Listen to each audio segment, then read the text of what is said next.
काहे पापा बैठी मनवा मारी, कुछ ना बतावतानी हो। काहे चाचा बैठी मनवा मारी, कुछ ना बतावतानी हो। गमछा से पोछत लोरवायावतानी हो। पापा कुछ ना बतावतानी हो। गमछा से पोछत लोरवायावतानी हो। कुछ ना बतावतानी हो। का हम बताई बेटी तोहसे, हम काज बताइनु हो। लड़िका के पापा मांगे गड़ियानु हो। हम बताई कैसे हो।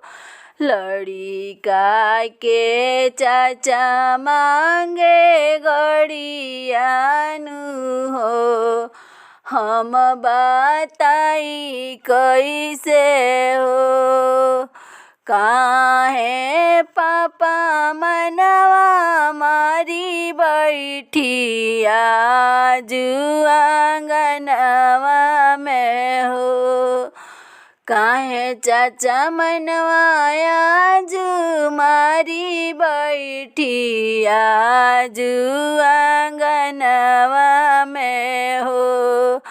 समधी दहेज में मांगे करवानु हो। पापा रोवतानी हो। दूल्हा दहेज में मांगे करवानु हो। पापा रोवतानी हो। हमहु कुंवारे पापा रह जाइबो, कहाँ से दहेज देबी हो। हमहु कुंवारे चाचा रही जाइबो, कहाँ से दहेज देबो। लड़िका के पापा मांगे दहेजवानु हो। पापा कहाँ से देबो।